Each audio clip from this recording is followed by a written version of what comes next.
What's up and welcome to Nighttime at the Nerd Bar, episode 164. Holy cow. Holy cow. Woo! What year is it? Right? That You're is right. what is happening. Yeah. Yes, we are bringing you that Monday Energy live. If you're watching live, join us over in the live chat. And if you're watching later, awesome. Welcome, everybody. And comment down below, depending on all the different fun stuff we're going to talk about. Yes. Let's get into some intros. Hello, I'm Carrie Lane. And I'm Katie Cullen. We are going to be talking some news announcements, of course, Go Loser Ranger, recommendations for other stuff you should check out, and more. You can find that information right there. Also, be sure to follow us over on Twitter and Blue Sky at NTATNB, as well as here on Fanversation's YouTube channel. Subscribe, and Fanversation is also across social media platforms. Yay! So let's get right into it. Things we're excited about. It's our usual Monday energy and our usual casual? I don't know if we're casual show. Casual enough. Low key. Yes, we are well in the throes of convention announcements. It is coming up on con season, friends, and in some places con season's already started. Yep. But in Southern California, the real big ones are ramping up soon, which brings us to Funko, who was kind enough to give us a preview of their releases for Anime Expo 2025. We've got some really fun ones in here, you guys. We have Godzilla -1 as a Funko Pop. So for those of you who like, that is my preferred flavor of Godzilla, the angry one, we got a pop for you. We have Yu-Gi-Oh! Elemental Hero Shining Flare Wingman, which I find hilarious and I love it.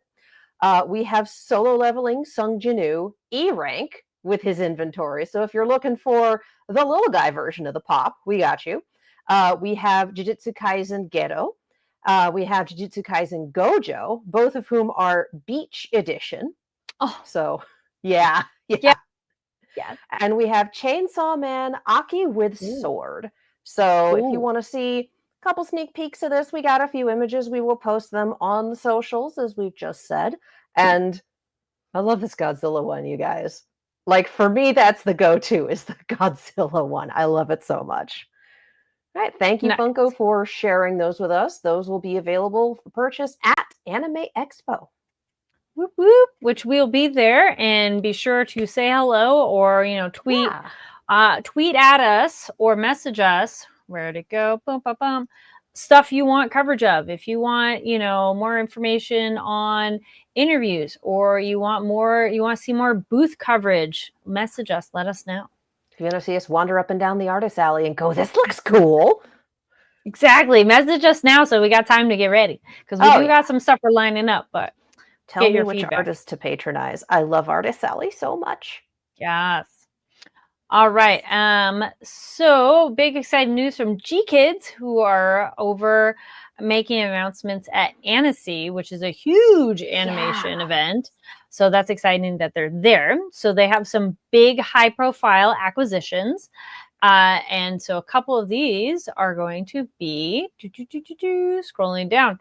So GKIDS acquired Annecy titles, including, this is alphabetical order, All You Need Is Kill, which I'm like, wait, I read that manga. I read the book, and I think I might have read something else on it too, but love that. So I'm like, yes. Yeah. Another World, Chow, and Little Amelie, or the character of Rain.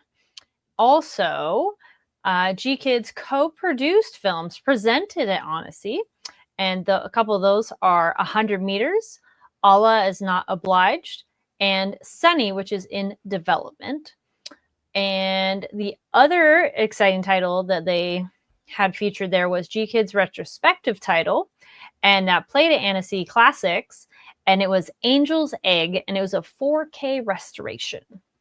So that's exciting. I'm like, ooh. Allah Is Not Obliged sounds like a very fun movie title. Honestly, that sounds like a blast. Let me see if I can scroll, if they have any. Yeah. While you're scrolling. But yes. For those of you going, All You Need Is Kill sounds really familiar. If you've seen Edge of Tomorrow, which later got retitled to Live, Die, Repeat, that is the American Tom Cruise adaptation of All You Need Is Kill. Which I did see that movie. So yeah, I read the book, love the book. I think there is a manga, I feel like, or some other kind of way it's written. So. Enjoyed that. I think the Tom Cruise one is entertaining, but there's like a lot of changes they made. So you're like, Yeah. Loosely inspired. Yeah. So yes, these I'll post some of the links. We'll be posting some of these images over on our social media so you can see some of these titles. So because yes, the artwork looks very beautiful for quite a few of these that you're like, oh yes. And the style for All You Need Is Kill is super interesting. I'm like, ooh. So yeah, go check out if you want more information, go be sure to follow GKids on their social media platforms and stay tuned because we'll post some of those images as well. Yes. Continuing on with re-releases of classic anime. Animago is Wow. We're going to start that one over. Animago announces Blu-ray home media release of Romeo's Blue Skies. The 33-episode series was produced in 1995 by Nippon Animation and was directed by Kozo Kusuba with screenplay by Michiru Shimada and character designs by Yoshiharu Soto. It's based on the 1941 Swiss novel Die Schwarzen Brüder, The Black Brothers, by Lisa Tenser. So I have actually heard of this one. It will be dropping on home media Blu-ray on July 29th. So I've heard of it. It sounds intriguing. I can't say I've heard of it, but that's what we're here for, all of you, to let you know. Yes. Romeo, a poor kid living in a Swiss village, bravely sells himself into servitude as a chimney sweep to save his family. On his way to Milan, he meets a mysterious boy named Alfredo, and they become fast friends. Life as a chimney sweep is hard and dangerous, but together, with the help of some new friends, the Black Brothers, Romeo and Alfredo find themselves striving for a better life.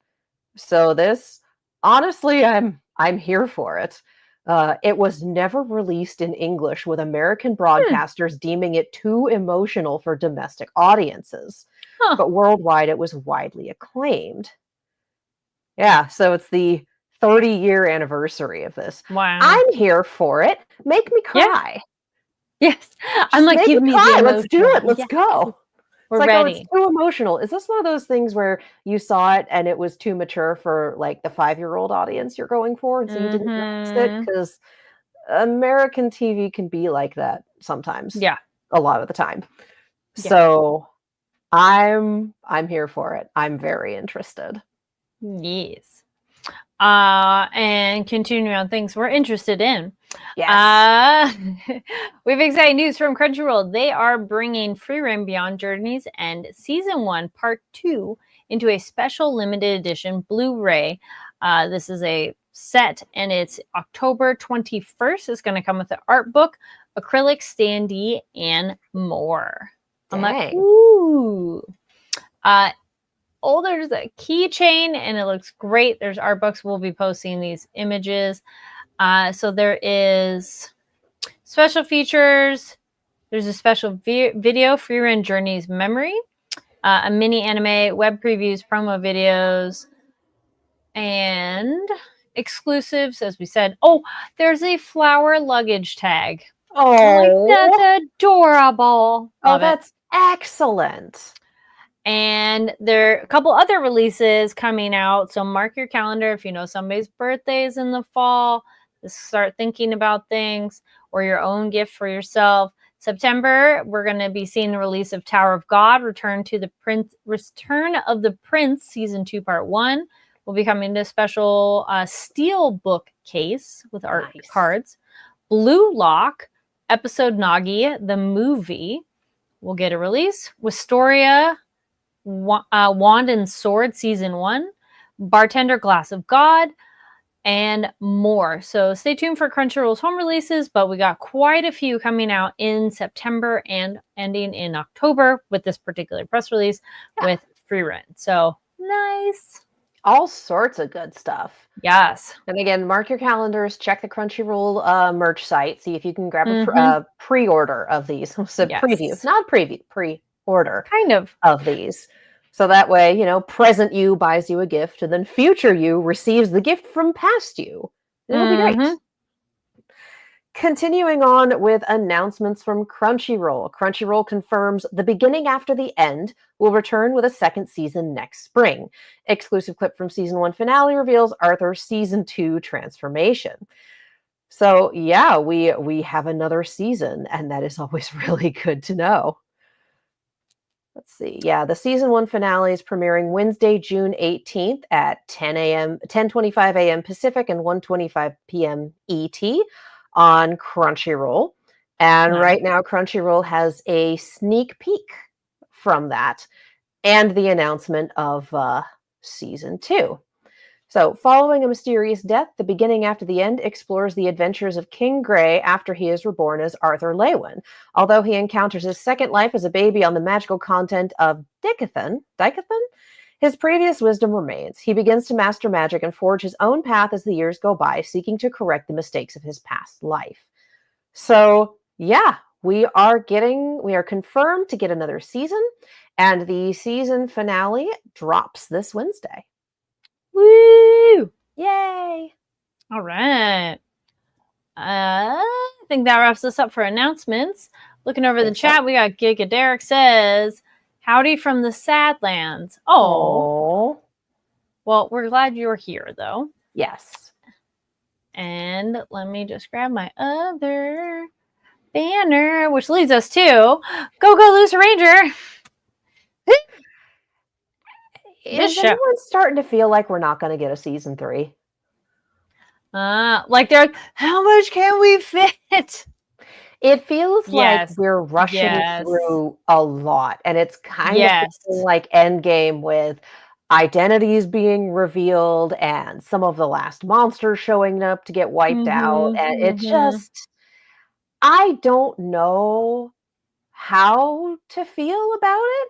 On the one hand, I am enjoying it. On the other hand, the pacing has been absolutely bug nuts. And it feels like this episode was a lot of, this was one chapter, this was one chapter, this was a couple of pages. Let's put them all in here. Yes. And given what we got from Blue Team and the Blue Team flashback, I wish it had been integrated into the previous episode. Because the Blue Team flashback, we saw them figuring out how to beat the monster that had built-in mirror force. I'm not going to remember any of the monsters' names. They have like 18 syllables. And we got introduced to 2 new ones that were even weirder. And I'm like, that's great. Yes. You're the monkey, you're the rabbit. We're done. But keep it easy. Yeah, figuring out how to beat that monster. And it was not the second in command, but the person who's the current Blue Ranger going, aim at me and I'll dodge. If there's one thing I'm good at, it's running away. And, the Blue of the past going, hey, if I die, you're taking my position.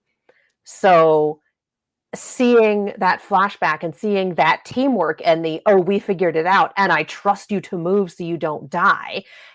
I wish we had seen that before we got Yellow's, how do I beat them? How do I beat them? Oh yeah, it was this. And sacrificing his own teammate. Like it was already a shock, but I wish we'd had that contrast the other way around. I think it would have hit harder. Yeah, I guess it could go either way. Either it's as we see the tragedy and learned, hey, we could have avoided it. Or it's hey, we can avoid it, it's fine. And then he dies. So, yes. Different flavors, but I see what you mean of the different impact on our characters. So, yeah, I on the audience, honestly, I think it would have made for a stronger impact on the audience. Fair. Looking over in the chat real quick too, we got Rabbit Adler says hi. Hello. Yeah, that one was interesting when we get there. Yeah, I wrote down so many names because I'm like, there's so many names. Oh yeah. So it was like Salma, which is our fill-in Blue leader. Izame, which is our co-cadet girl. Yeah. The short one. Second in command. Yes, thank you. And we get our 2 monsters. We get Runa and Kisu back, but they're monsters, so they've been monsters. I honestly find that hilarious. Like, I actually really do love that they've been not only monsters, but mid-2000s Yu-Gi-Oh designed monster the whole time.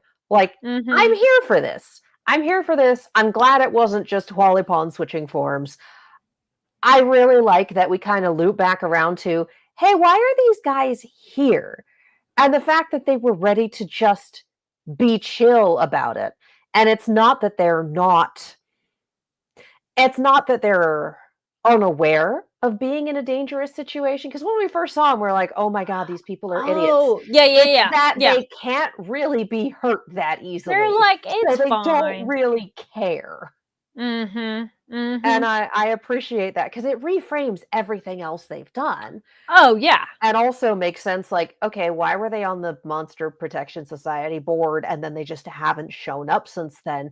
Oh, it's because with their powers combined, they're the Yu-Gi-Oh monster. Cool. Gotcha. The Andurregar. Which I'm like, hold on, how do we write this? Yes, so we got our monkey and our rabbit. Andurregar was the one with Mirror Force. Yeah. Yeah, the one that's already dead. This one with the portals and whatnot, we didn't get a name for their combined form. We just had each of their other names.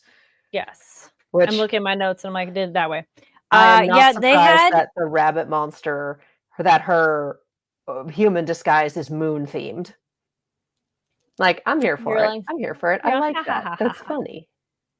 There was something funny when I was looking them up of like translation of their names, or they changed their names to mean the monkey and the rabbit. So I was like, oh. So I was like, sure. But yeah, I don't think we got their name by the powers combined. We knew that all of the monsters were assigned to the 12 animals of the Zodiac. Yes. And now that we know that Soylent monsters are people, that makes a lot more sense. Yes. So it's like, okay, so these are just a few more that we haven't seen yet. And I feel like with all of the monster transformations from people, we are just speed running, showing the audience the old designs. Like, here's the boar, here's the bull, and it's like, all right, fine. Like, yes, this is fun. That's a great design. They're here for 35, not even 35 seconds. Yeah.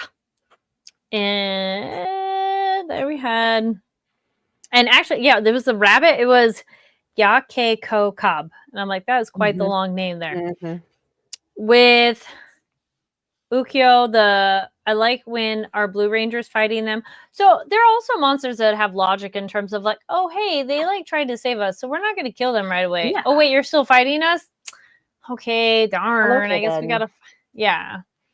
I like the frozen medical. Yeah, that's sure. I appreciate that anime really likes to give people core wounds and then have them shrug it off when, like, it's fine. You get a core. There are so many organs all packed in here that, like, a wound like that, you're probably dead.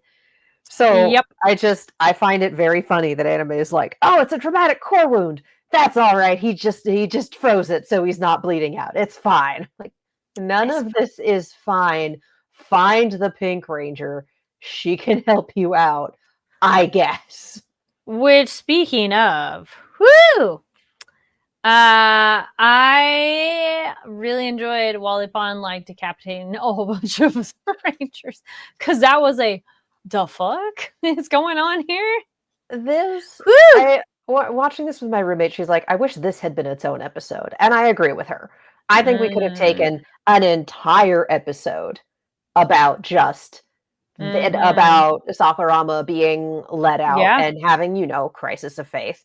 Yeah. And seeing the Pink Squadron and the Pink Ranger, the Pink Keeper fight. Like, we could have done with a whole episode of this. But this is why I think that things might be a little weird production-wise, because, like, boy, are we cramming so much in. And I don't know how many episodes we have left in this season. I truly do not.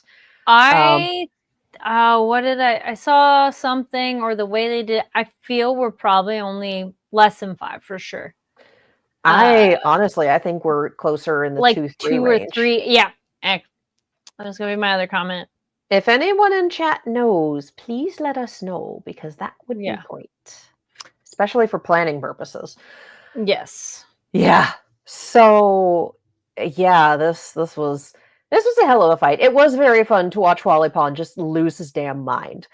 Yes. We know he's the horse Which we monster. see for like a split A second. hot We second. barely He got to see loses it. the bag. We got a fraction of a horse, and then he's gone. The joke that I was making because he was doing all of the crazy bendy whatever is like, oh, he's the Plinko horse.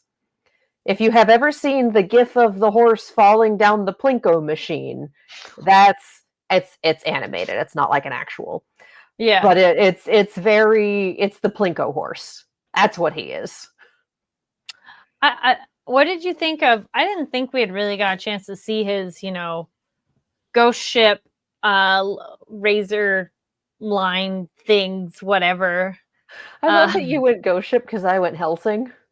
Well, Walter. yeah. Walter. I mean, yeah, there's definitely different ones you go. I guess with Ghost Ship, it's that. If y'all haven't seen Ghost Ship, there's a really cool scene they do with the wire, and depends what height it's at for you. Yeah, but I thought that was really cool of how he could use that, and that really seemed like what do you do? How do you fight that? But Pink Ranger's like, I can regenerate. It's no pig. I don't think it's even regeneration, just the way that she describes it as the 3-second rule. It's like, no, that didn't happen.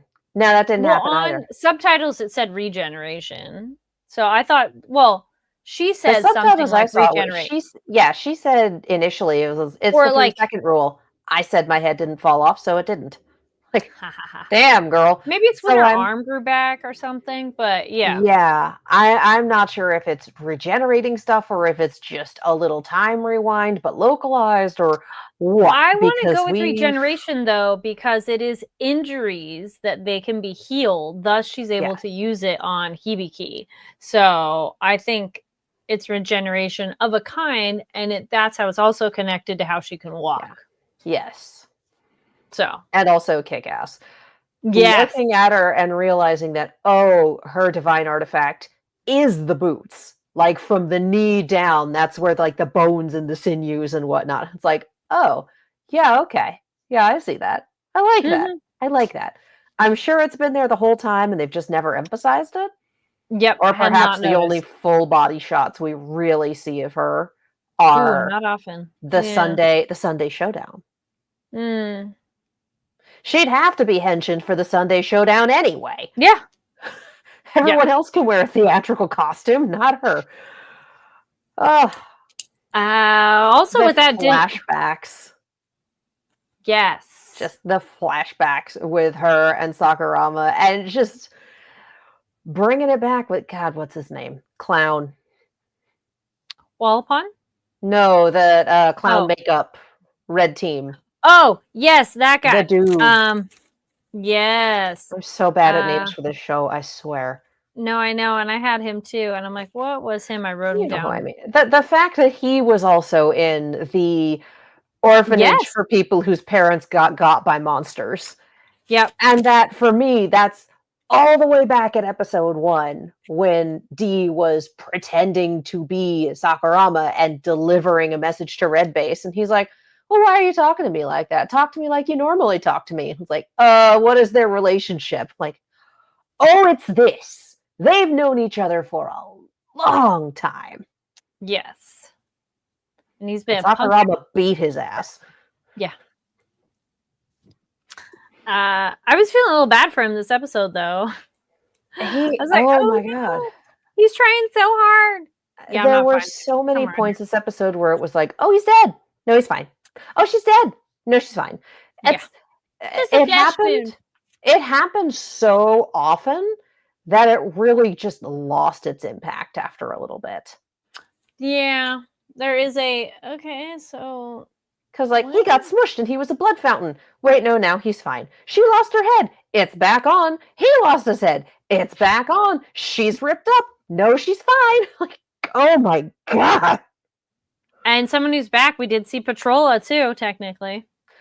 That entire scene had the vibe of like getting caught by your parents when you're doing something you're not supposed to do. That is what that felt like. Yeah. Those little bird Peltrola rolling in, going like, "Hey, XX, what are you doing? What's up?" Yep. Her going, like, was So- she not supposed to be here? Was she only supposed to I was watch? wondering Did on her full Peltrola motives. loan her out to Wally Pond for a minute there? Like, what Yeah. happened? We need her backstory of what happened in between being at the building and where she's now. Yeah. Because, yeah, I was a little unclear on her full motive, but I do think she's definitely on Dee's side in a way. And Hibiki, she's, yeah, exactly. And Hibiki, she respects him. Yeah. So She cares about him enough to get him out Yeah. of baby Yes. jail and to be like, Mhm. "Hey, I'll get you out, but you're gonna see some shit. I'm gonna make sure that you live through this, and I will beat the hell out of you to keep you from running into battle if I have to. Like, Yeah. I will do that." So Uh, she, like Dee, is very much working for her own motivations. yes. And I think Peltrola does not like that. No, not at all. He wants his minions. Yep. Also, speaking of people not doing what they like, we have the Hisui, our Green Ranger girl going, "Nope, I am not doing syringes. I have a better self-esteem than that." I really do appreciate the, "Hey, if I thought that logic-defying power was all I needed to win, you bet your ass I'd do this. However, my morals aren't that fucked." Like, I appreciate her a I do lot. too. Yeah. Plus, she's the second in command of one of the only teams where there's an actual degree of give a fuck between the top Yes. ranger and the second in command. Mhm. And for a while there, it's just been her and Chidori because they keep losing people. Yep. I would say that Blue also had a high degree of give a fuck between him and I can't remember her name. I something. Izame. I think it's Izame. Izame. Thank you. Yes, but Red, forget it. Yellow, they both know what page they're on, and it's a bad one. Yeah. Pink, Yeah. question mark. Pink Yeah, might unclear. be fine, but we Might never really see much of it. No, not at all. But the fact that we know that there is a high degree of care between the two of them is like, of course she's not going to go over to the bad guy's side, or the bad guy's side. Of course she's not going to become a monster. Like, she gives a damn. No. He gives a damn. We did get Yakushi. He goes, "Yeah, I'm going to do it," and he does 2 syringes. Yeah, I mean, all of them have done 2 syringes for the full transformation. Yes, he that's just true. decided to do them both at once, Double unlike dose. everyone else who was like, "What if Yes. I stormtrooper this and just do one to start?" Like, why would you do that? But yeah, that silhouette, he is our giant kaiju. Or he's going to become our kaiju. Which we do get to see Green get giant, which was cool. I mean, I know we've Dollars seen to him do donuts. stuff, but That Yeah. was a weird one. That was just like, okay. yes, That was yes. okay. Oh, that Harlequin one, I think his name is Togita or Togita. Tokita. Found it. Yes. There we go. I was like, I got it. There was somewhere I wrote it down because there's Okay. Magatsu. He was fighting Magatia. Yeah. Yeah. And he Yes. got waxed, and then he had a flashback, and then he Yeah. didn't get waxed. And they You're also murdered fine. a snake. I'm like, Yeah. boy, I realize that most of these monsters are replicas, but they are still like boss monsters. But my God, they are just going down. Mhm. And I think that, like, we got the original timeline a while back of like, yes, there was a war. It went on for a little while, and then the divine artifact happened, and suddenly the war was over. And I think we're seeing a lot of that, and that the divine artifacts really are able to just tear through these monsters. Yeah. Like nobody's business. Because we do see the other lower cadets fighting the smaller monsters, but varying degrees of success there. Well, and the kaiju are weird. Yes, there Like, we go. Fight they the kaiju. just They're are. weird. Yeah. They're weird, and they have thick skins. Yes. Yeah, And but they're I so think creepy. my guess, given that they very specifically showed us Green's like giant size Large. ability, Mm-hmm. is that we know that the Monster Preservation Appreciation Fan Club, Mm-hmm. they have a name, I don't remember the whole thing. We know that they have other fake divine artifacts. Dollars to Donuts, they recreated that one. And that's how he gets to be huge. Monster Protection Society. Thank you.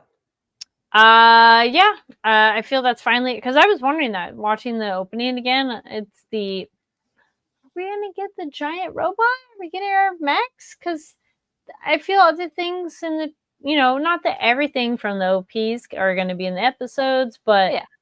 a lot of it has, but except that. And like, I buy giant robots as a Power Rangers trope.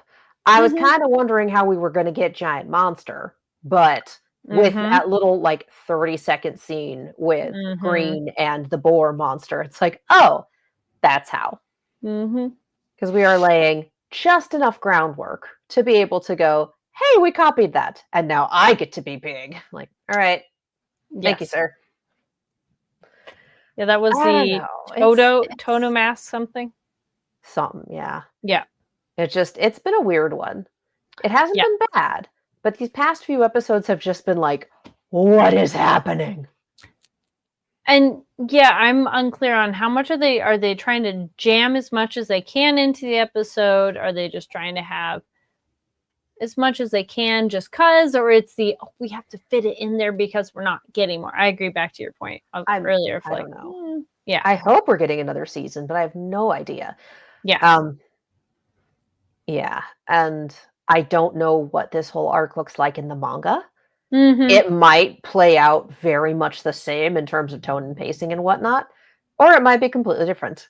But this episode really felt like we have main characters over here, and we have main characters over here, and we are going to fit all the individual chapters or half chapters or splash pages or whatever. Like, that's all going to go in here because we need to finish laying ground before we go here.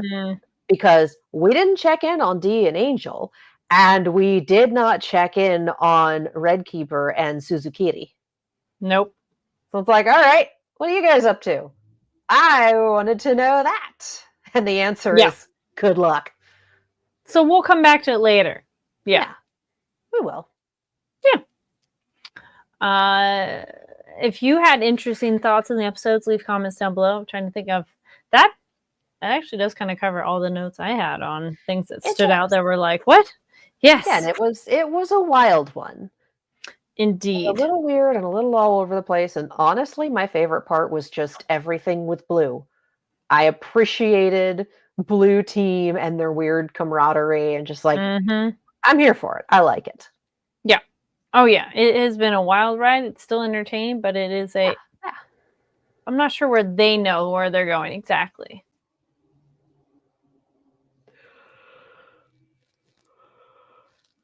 Yes, both of us just like water. I'm coughing water there. Yes, but yeah, it's so just good. A little break for everyone. Well, we're at episode. Oh shoot, I wrote it down. I think we're on 10. I bet it's gonna be like 12 or 13. Yeah, 12 or 13. Yep. Episode 23 technically, and I think episode 13 was the first episode of this season. Yeah, so probably about 12. We'll go to 25. Yeah. Yeah. And we'll see how they wrap things up. I'm kind of curious if they're going to wrap everything up or leave loose ends. But I mean, the doors have been blown off of so much. Like, we know where monsters came from. We know how the divine artifacts were made. I'm not fully together on the timeline or honestly the why of it all. Yeah, there's a lot of why. It might just be that Yellow is batshit crazy. Like, because I'm here for that why. But why? My other why is, so all of this Dragon Keepers, designs, everything was based on a pre-existing tokusatsu show. So, like, again, did you decide you wanted to bring your favorite show to life? Is this, like, knowing that this was based on an in-world show is also insane to me and adds to the pile of whys. So not all of the questions are answered, but, like, D's cover is blown. X's cover is blown. We've seen most, if not all, of the remaining monsters that are out there. Soylent monsters are people. Soylent kaiju are people. Soylent divine artifacts are people. Everything is people. And so with so much out there, I really am wondering, how long can you go? How much further can you go with the Sunday showdowns are no longer happening. People are pulling for disbanding the Ranger Force. Everyone knows that Red is a gallivanting monster. Like, Mhm. how much more can you do? How much more of a story is there when the status quo has been so upended and so many of the questions have been answered? And again, that's why I'm wondering about, like, is there a season 3? Mhm. That's I don't know. I don't know how long the manga is, and I don't know how far we are into it. So I don't know. I don't know. I am both intrigued and worried. I feel like that's a good way to put it. Yeah. Looking at the live chat, looks like we have a new name here. Aviar. Excuse me. Javier. Javier Echeverria. You Thank you. were here a week or 2 ago, right? Okay, yeah. I remember the last name because it's the same last name as my theory of knowledge teacher way back I was when. gonna say So that Javier sticks in my too. brain. Yeah. So there we go. Yes. So Javier says the pacing of the Pokemon Horizons is literally all over the place. So Fair. not uncommon for anime to have pacing all over the place. We've also talked about To Be Hero X, which is also all over the place. So I'm honestly taking we'll tangent corner that. I think we're we'll come back. basically set That for Loser Ranger. yeah. Yes, I was gonna say that goes to stuff you should recommend, which funny thing, which will lead into Go Loser Ranger. I mean, not Go, excuse me. To Be Hero X. To Be Hero X. I was telling a friend to watch it, and then I was talking to somebody else about watching it, and it's I don't know if I'd recommend it as the show because it doesn't know what it's doing in a way. So it's it's a show that I tell people, hey, the animation's cool. It's probably going to be so much exposition, and it's more like you should watch it as if they're short stories that may or may not really connect in big ways. If I had known going in that it was going to be an anthology series or that it was going to Yes. be framed like an anthology Yes. series, I think I would have had a lot more patience for it. Because This it's is like, very oh, fair. it's an anthology series. So the person we're focusing on now is not the only story we're going to tell. As opposed to spending the first 4 episodes going, no, seriously, I know he's not the main character. I've seen the opening and ending theme. Where are all Yep. those people and what are we doing here?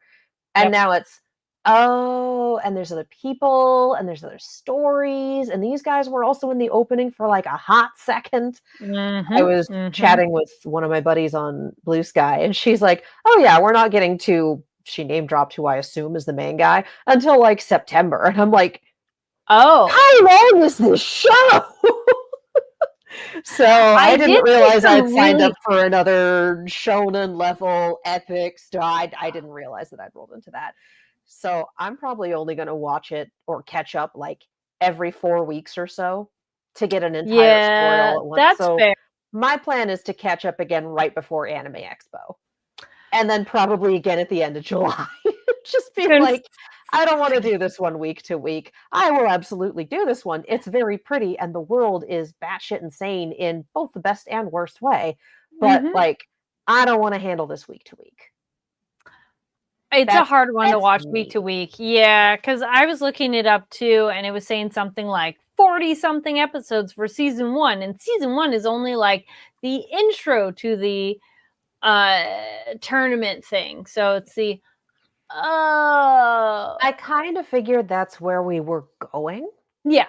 Because we mentioned this tournament, and then we've got all these people, and like, oh, these are going to be all the people who are competing in it. Got it. Oh my God, what are we doing? And I mean, 52 episode season, not unheard of. We don't really get those anymore, but definitely not unheard of. Still enjoying it. So yeah, there we go. Now we'll go back to it's the stuff you should check out. Still check out To Be Hero X. Yeah, but it's just temper your expectations. It's an anthology series so far. So you're not going to meet the cool looking guy in the opening for a long time. I don't know, according to my friend, September. So like, I don't know. I have no idea. But the animation's beautiful. So yes, it's good. Shows watching, did get to finish Department Q. I had mentioned it previously how I was enjoying it. So it's are you going to stick the landing? Please stick the landing. Because I've definitely seen too many shows that are beginning good, middle, good. And how they end, you're like, well, okay. It's like, you get that great dessert and the last bite is bad. And you're like, no. So, yes. I was going to say, no, we all remember Game of Thrones. Fair.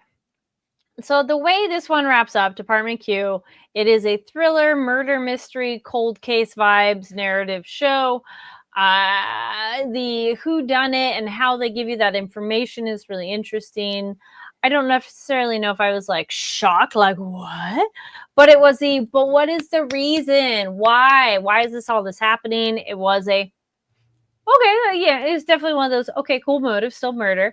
And how everybody's tied in together was interesting and how they laid it all out.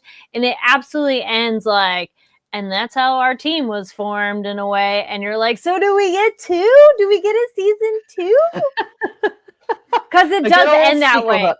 They put the nice little bow on it at the end of the team. And please, I hope we get season 2 because it's fun. I would totally watch 4 seasons as they try to solve cold cases.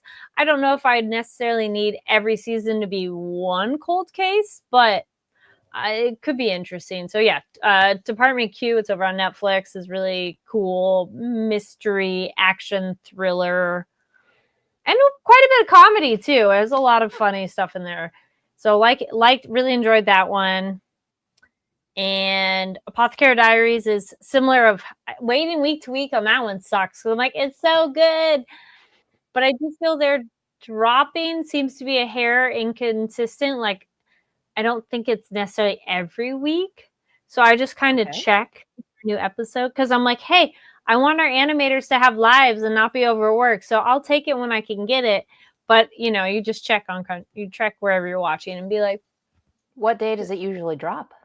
Like Thursdays-ish or something. But I've checked other times and there's not like a new episode like from time to time. But it could be when I'm looking. I don't know. But I have no idea. Apothecary Diaries is great. Still loving Murderbot. So fun. Are you up to date on the last episode? Oh, yes. Okay. It's still called it. And also having a wonderful time. Oh my gosh. It's very entertaining, y'all, if you haven't watched it. Just the bit about little Jemmy had me on the floor. That's over on Apple Plus if you want to check that one out. So that one's really good. And what about you, Katie? You could also read the books. Read it. Yeah. Wait, turn it sideways too. How big is it? This is the first 2 books together, actually. There have been re-releases, so the novellas are printed together, so you get 2 books to a thing, and then the novel-length one is on its own. Got it. Okay, cool. Yeah, you could also read them. Yes. It's very fun. It is very fun. I actually did a number of new things, and a good number of them were live this week. It was a busy week. I was invited to a screening of the live-action How to Train Your Dragon movie. Ooh, nice. Sure was a thing. Okay. It was beautifully made, beautifully shot, great sets, good costumes, good acting, whatever. And the whole time I was just sitting there going, I just want to watch the animated one again. Like, it's a solid movie. Like, it's very well made. Why was it made? Like, obviously, Profit live action remakes. Yeah. Like, I know. I know the answer to why was it made, but it's just you didn't need it. Like, I think if you'd never seen the original, you'd probably go into this one and be like, oh yeah, that's a lot of fun. But if you have seen the original, it just makes you want to go watch the original. And I went with a couple of friends and they were all like, yeah, no, I feel the same way. Like, I wish I could have enjoyed it more, but it just made me want to go back and watch the OG. So it's not bad. It's not, in my opinion, worth Los Angeles ticket prices. Like, we went for the low price of free because we were invited. And that's, to me, that's about what it was worth. It's not a bad movie at all. It just didn't need to exist. It is a shot-for-shot remake of the original with a few little things added in. Yeah. And whoever decided to film the beautiful flight scene in shaky cam, turn on your location. I just want to talk. That My was the friend had one thing where never. I had a capital O opinion about it, and everything else was like, Ah, yeah, this is fine. Yeah, this is good. Yeah, I'm enjoying it because it's a shot-for-shot remake of a movie I already love.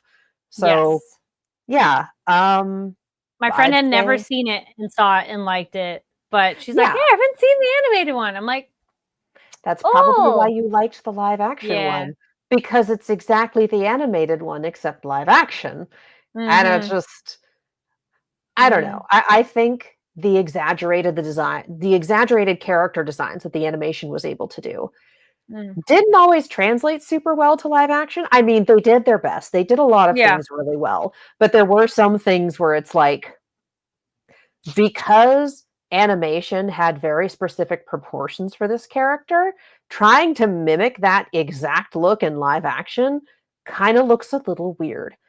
Hmm. So it just again, it was all right.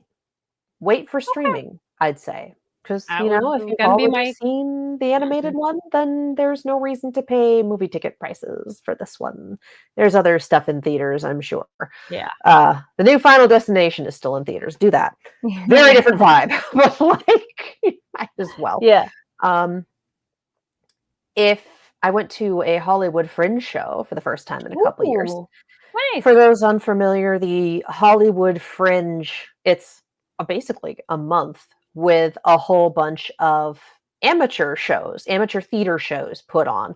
A lot of one person things, a lot of low budget stuff. And I don't think I've ever been to a Fringe show where I've been like, "Ah, whatever. Ah, that wasn't good." Like every time I go see a Fringe show, it's amazing Mhm. and they're relatively cheap. So if Mhm. you're in Los Angeles and you have like a free evening or a free weekend, find a Hollywood Fringe show and go like Fringe Fringe Mhm. and Mhm. go because it's a blast. And the one that I saw was put on by one of my friends and it's called Fuck an Iceberg, a one woman Titanic show. So Nice. part of it is a one woman reenactment of the movie Titanic with a Okay. series of wigs and props and voices. And honestly, it was unbelievably funny, those parts. She was really, really good. But part of it is also reading unedited entries from her journal way back when she was a kid when it came Mm. out. It made her want to be an actor and Mm. weaving those in. There were parts of the show where I was sitting there in shock, and there were parts where I was tearing up. Like, this is a very, very well put together, well acted show. And the fact that it's a one woman show and she's doing all this on her own, frankly, incredible. We had she had a friend cameoing as the iceberg, and he was fucking hilarious. So highly Love it. recommended. If you're in Los Angeles, if you're up for a Fringe show, fuck an iceberg is really, really fun. Yeah, no, serious. That's it's Love it. like, "Fuck!" Yeah. Exclamation point. An iceberg! Exclamation point. Like, yes, do it. Amazing. The other show I went to on Saturday because we doubled down because why not? Ninja Sex Party was in town. So I got to go see NSP. I'm so happy, you guys. They were incredible. They were, for those unfamiliar, Ninja Sex Party is a nerdy comedy band that's kind of, it's got like an 80s vibe and Hmm. the comedy stylings, in my opinion, of Weird Al Yankovic's original songs, where you start with a premise and it just kind of keeps getting weirder and weirder and crazier and just slopes like crazy. I love them. I think they're very fun. First Date is one of my favorite songs of theirs, as is Cool Patrol. And we got to hear Cool Patrol, and it was, again, just seeing things live with other people was Mhm. incredible. Being in this audience with all of these other fans and everyone who knew they played songs that I did not know, and like everyone who knew the words, everyone who knew the call and response. It was a frankly amazing time. A band called Twerp, TWRP, opened for them, and a local band called Wolves of Glendale was the first opener. And they were, I'm going to be putting them on my Spotify.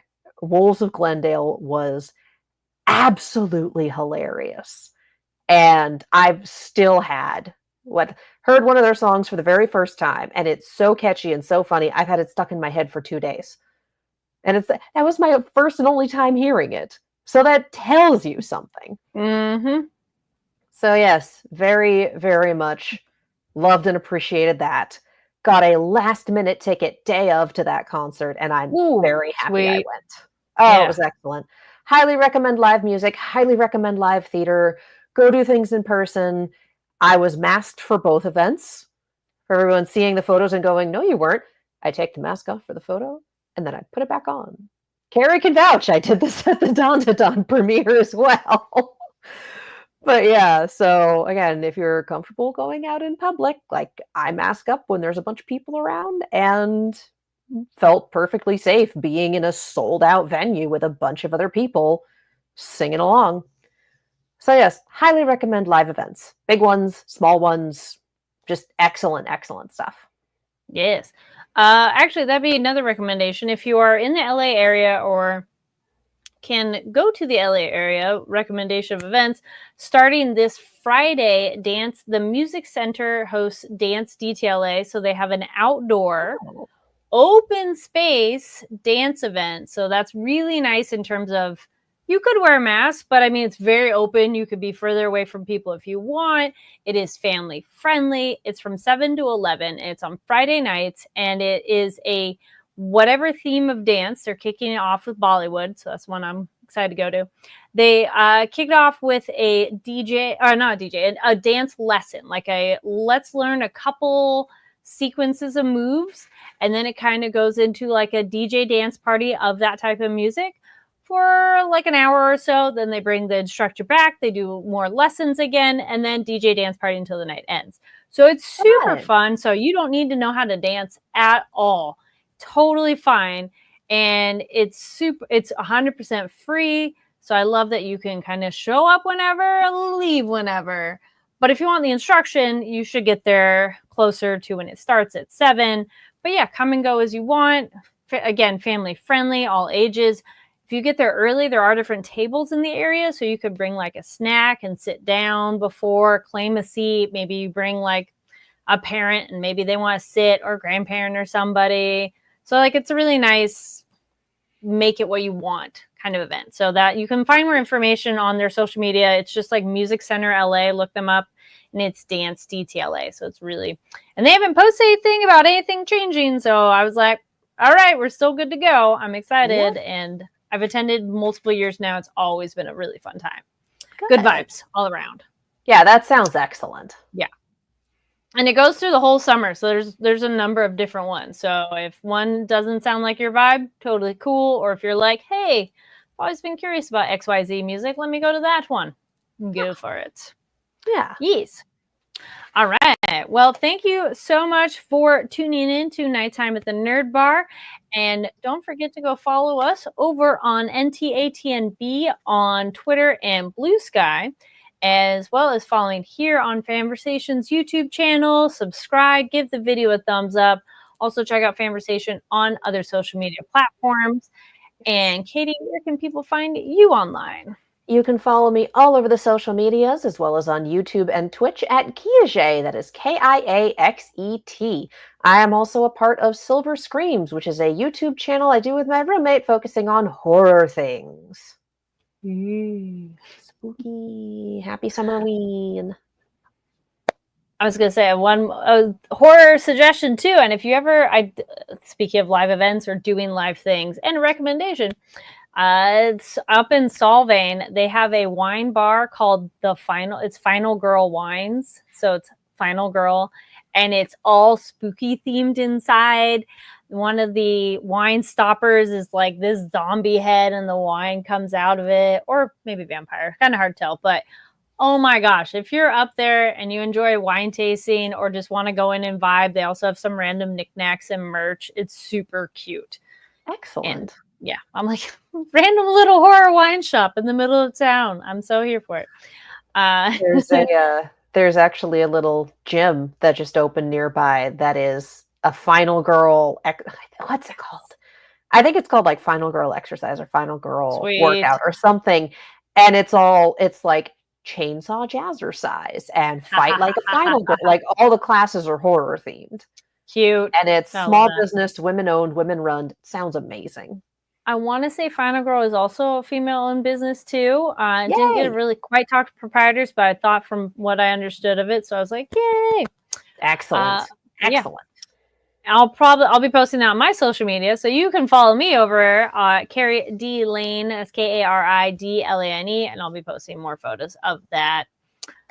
But yes, thank you all for tuning in. Happy Pride Month, and Happy Pride. we'll see you next time. Bye. Stay safe out there. Take care of each other.